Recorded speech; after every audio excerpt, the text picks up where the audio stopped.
네, 여러분 반갑습니다.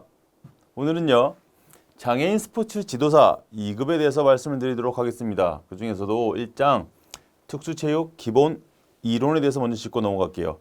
자, 첫 번째 장은요, 특수체육의 의미에 대해서 먼저 짚고 넘어가겠습니다. 자, 특수체육과 장애, 특수체육의 의미부터 우리가 알고 넘어가야 되겠죠. 그래야지만 나머지 것들이 이해가 쉬울 수 있겠죠. 자, 특수체육에서 특수는 장애인 또는 특수교육 대상자를 말한다. 우리가 너무나 잘 알고 있는 그런 기본적인 이론들이에요.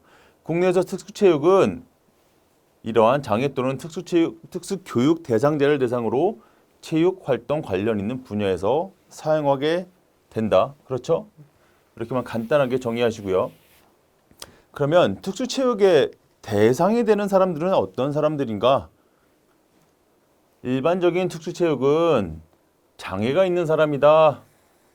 그렇죠? 그런 대상들은 신체 활동이 어려운 것들이에요. 어떠한 장애, 질병으로 인해서 행동하기가 어렵다.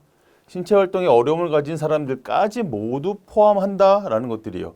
여기서 중요한 점, 장애가 있는 사람 플러스 신체 활동에 어려움을 가진 사람. 좀 애매모호할 수 있어요. 뒤에서 계속 짚고 넘어갑시다. 경쟁 스포츠시 공정하고 대등한 경쟁을 위해서 장애 유형을 구분한다. 장애 유형을 구분해서 올림픽도 치르고 경기도 치르고 교육도 달리 해야 된다. 오케이. 경쟁 스포츠 참가자 가능한 장애 유형은 지체장애 계속 얘기할 겁니다.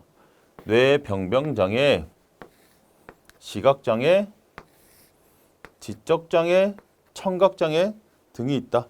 이러한 기준으로 우리가 경기 또는 올림픽에서도 분류를 나눈다. 교육에서도 분류를 나눈다. 장애인과 특수체육 대상자의 정의, definition이 굉장히 중요하죠. 볼게요. 장애인과 특수체육 대상자의 재정 목적은 근본적 차이가 있다. 그리고 대상자의 범위에서 차이가 존재한다는 것들이에요. 장애인과 특수교육 대상자는 차이가 존재한다. 볼까요? 특수교육 또는 특수체육은 반드시 장애를 가진 사람, 장애 판정을 받아야 되는 사람이에요. 받은 사람, 받아야 되는 사람. 그렇죠? 장애인과 특수체육 교육 대상자는 법적 의미와 법이 뜻하는 적용 대상에서의 차이를 말한다. 그렇죠? 정확히 구분 가시죠? 두 개가 틀리다는 것을.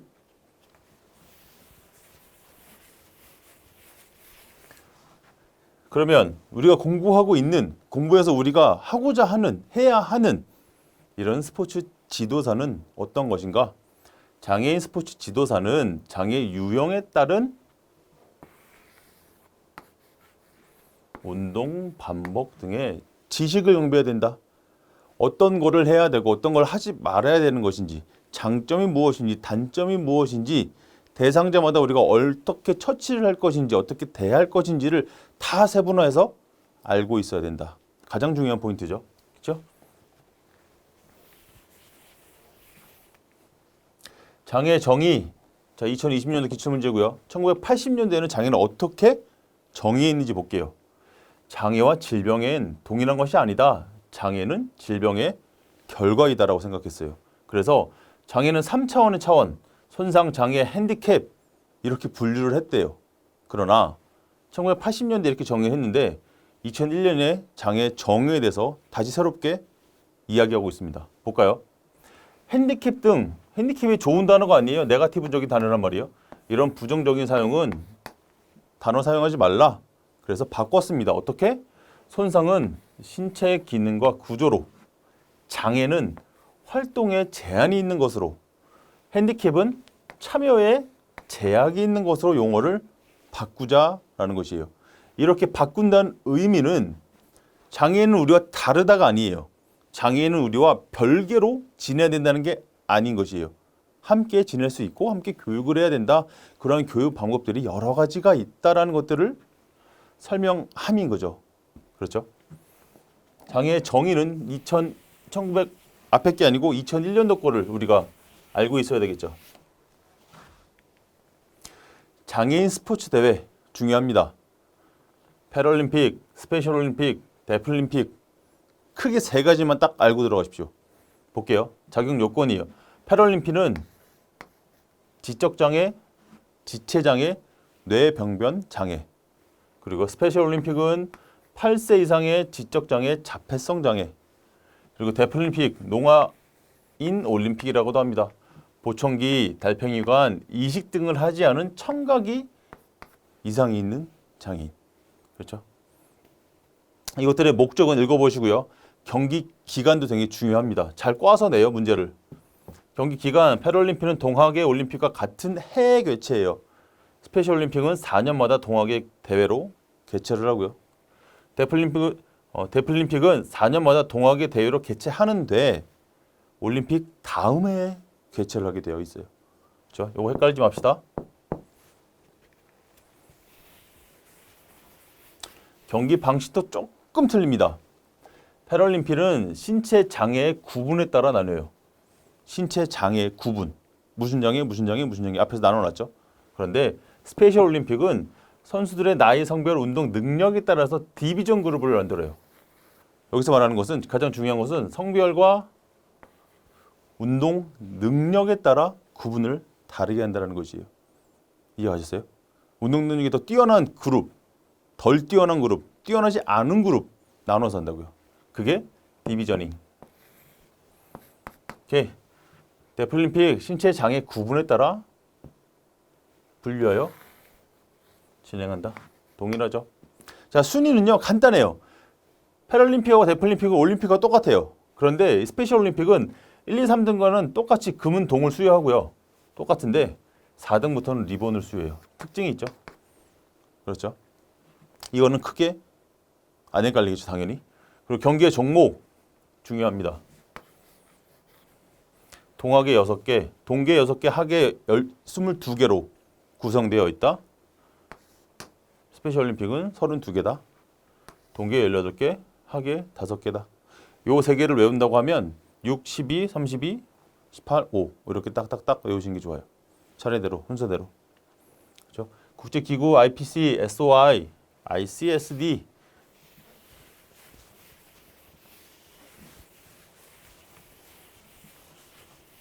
스페셜 올림픽, 패럴림픽, 데프림픽 안 나올 수가 없습니다. 정확히 찝고 딱 넘어가셔야 돼요. 자, 이것들의 국제장애인 경기를 개최하는 데 있어서 장점은 무엇인가? 우리가 얻어갈 것은 무엇인가? 우리가 얻고자 함은 무엇인가? 그렇죠. 첫 번째, 경제적 효과예요. 국가 브랜드 이미지를 제고할 수 있어요. 그보다 더 중요한 것들은 목적이에요. 목적은 그들을 위한 것들이에요. 그렇죠? 이거는 그들과 우리를 위한 것들이고 볼게요. 국내 장애인 체육대회 개최 목적은요. 경기력 향상이에요. 틀리죠, 지금 두 개가 완전히. 지방체육의 활성화, 장애인 스포츠에 대한 국민적 이해를 증진시키는 것. 그들과 우리는 다른 사람이야가 아니다. 그 아님을 표현하기 위해 장애인 체육대회가 개최되고 있다. 개최되는 목적이다. 자, 역사. 이 역시도 우리가 알고 있어야 돼요. 시험 문제 나오기 너무나 좋겠죠. 볼게요. 1960년 제1회 로마 올림픽에서 시작을 했어요. 그 다음에 76년에 제1일 처음에 동계 패럴림픽이 시작을 했어요. 그리고 81년에 전국 장애인 체육대회, 88년에 서울 하계 패럴림픽, 그렇죠. 88년 우리나라 올림픽이 있었죠. 2005년 대한장애인 체육회가 설립이 됐고요. 2005년도에요. 2009년에는 훈련원을 개원했어요. 그리고 18년에는 역시 동계 패럴림픽이 진행됐다. 큰 맥락만 딱딱딱 짚고 넘어갈게요.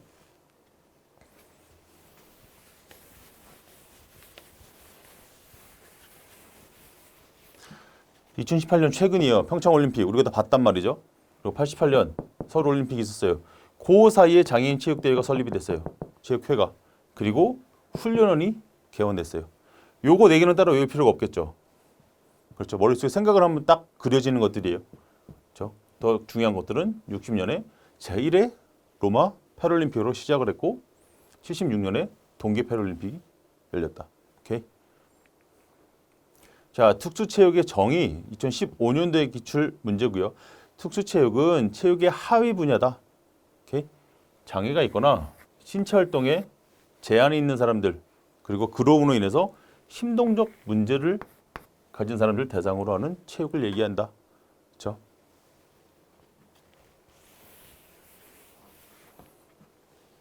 또 하나, 독특한 요구를 충족시키기 위해 계획된 개별화 프로그램이다. 계획되어 있죠.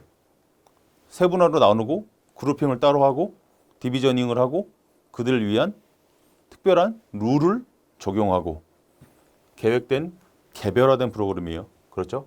그리고 안전하게 일반인들보다는 좀 더 상해의 위험도가 높아요. 운동의 함에 있어서. 그렇죠? 좀 더 쉽게 넘을 수 있다는 것들, 좀 더 쉽게 다칠 수 있다는 것들, 그런 것도 우리가 유념하고 있어야 되겠죠. 오케이. 그리고 또 하나는 교정, 훈련, 치료 등 그렇죠? 이런 것들 역시 포함한다. 무조건 시합을 위한, 대회를 나가기 위한 체육이 아니고 그렇죠? 신체를 단련하기 위한 이런 것들도 있다. 이것도 더 중요하다고 말할 수 있어요. 정확히 얘기하면.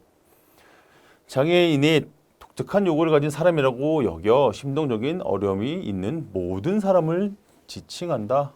오케이.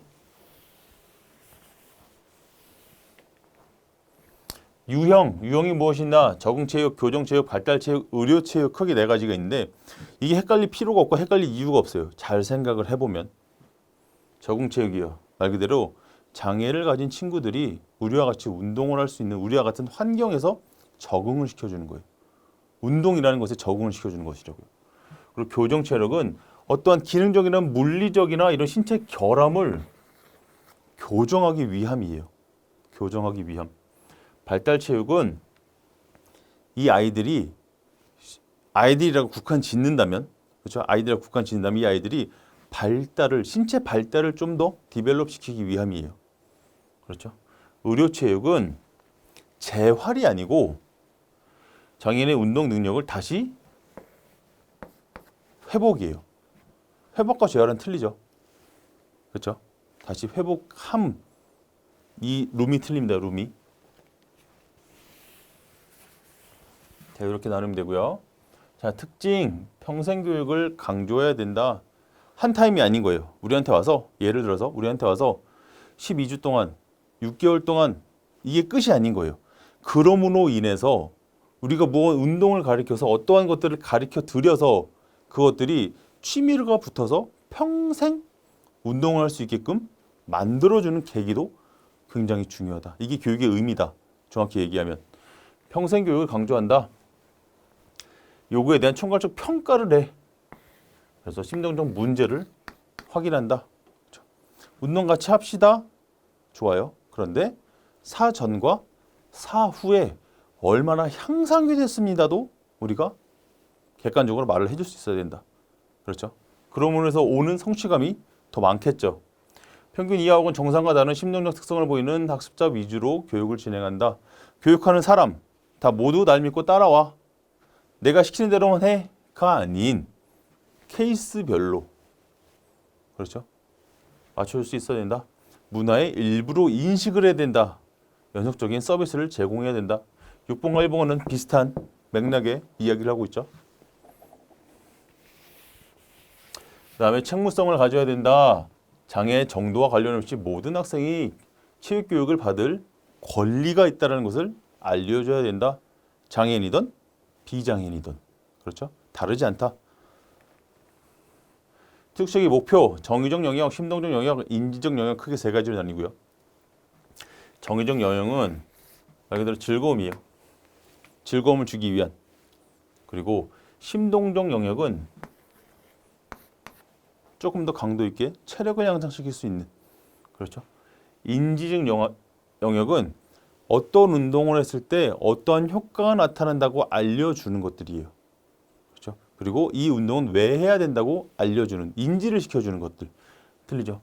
인지적 영역, 심동적 영역, 정의적 영역 틀리다.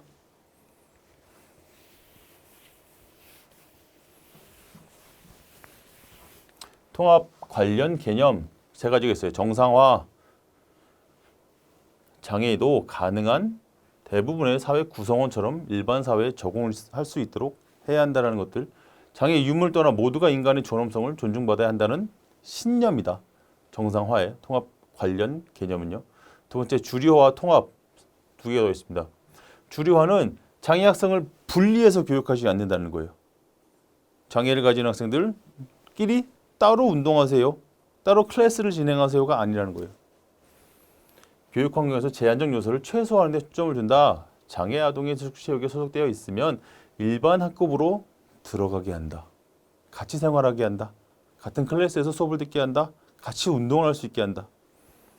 통합, 장애 학생과 비장애인 학생이 같은 공간에서 교육을 받거나 서비스를 제공받는 환경을 말한다. 오케이, 정리가 되죠? 주의해야 될 점, 우리가 알아야 될 점들이에요. 그렇죠? 자, 개인별 지도 후에 지도 시간을 설정한다. 전체 지도 시간을 설정한다. 무슨 말이냐면 전체 운동에 무리에 무조건 밀어넣고 해봐가 아닌 개별적으로 운동을 시켜주고 같이 해봅시다 라고 통합에 넣는 거예요. 개념이에요. 그렇죠? 개인별 지도 후에 전체 지도 시간을 설정해야 되는 것이 굉장히 중요합니다. 자칫하다가는 흥미를 잃을 수도 있고요. 다칠 수도 있고요. 그러므로 해서 또 다른 2차적인, 3차적인 트라우마가 또 생길 수가 있어요. 그렇기 때문에 충분한 자신감과 충분한 신체 활동을 할 수 있는 것을 확인하고 연습시켜주고 통합 같이 전체 무리에 넣는 것. 이것이 굉장히 중요하다. 장애 학생과 비장애 학생이 최대한 함께 할 수 있도록 수업을 실시한다. 그렇죠? 정말 특별한 경우를 제외하고요. 교수적 통합을 통한 수업을 실시할 때 용이하게 수업을 진행해야 된다. 그렇죠? 그리고 당연히 장애 학생의 특성을 잘 이해해야 돼요. 통합적인 장점은요. 체육교육의 환경에서 더 나은 수행을 발휘할 수 있다는 거지. 이게 무슨 말이냐? 비장애 학생이 장애 학생에게 좀 더 모범적인 역할을 오히려 보일 수가 있다는 소리예요. 더 도와줄 수 있고요. 그렇죠? 마치 어린아이, 유치원 아이들이 정말로 그러한 생각들 없이 내 친구를 도와주는 행위. 그렇죠? 이런 것들을 안다라는 거예요. 그리고 반대로 장애 학생들이 비장애 학생처럼 같이 따라서 더 경쟁하고 올라가야지라고 생각할 수 있다는 것들. 그렇죠? 이런 것들이 장점이라고 할 수 있겠죠. 단점은 그들을 위한 좀 더 불편함을 해소하기 위한 뭔가 또 스페셜한 도구가 필요할 수가 있어요. 스페셜한 룰이 필요할 수 있고요. 이런 것들이 단점이에요. 그렇죠? 그리고 또 하나는 그렇지는 않겠지만 소수의 교사는 장애 학생들의 지도 방법에 대해서 잘 인지하지 못할 수도 있어요. 그렇죠? 그걸 우리가 가르쳐 드려야 되는 거예요. 다르지 않다. 자, 스포츠성의 연속체, 일반 스포츠 조정한 일반 스포츠와 장애 스포츠 이 세 개는요. 비슷한 맥락이에요. 볼게요. 일반 스포츠 환경에서 장애인이 비장애인 선수들과 동등한 자격으로 참여할 수 있게 경기를 해주는 거고요. 동일하게. 그리고 조정한 일반 스포츠는 장애인이 경기력에 집중인 영향을 주지 않는 선에서 같이 게임을 시켜주는, 같이 무리에 넣는. 그리고 일반 스포츠와 장애 스포츠 레벨 3는요. 부분 또는 완전 통합 스포츠 환경에서 이루어지고 있는 일반 스포츠 및 장애 스포츠를 포함한다. 세 개가 비슷한 맥락이에요. 그런데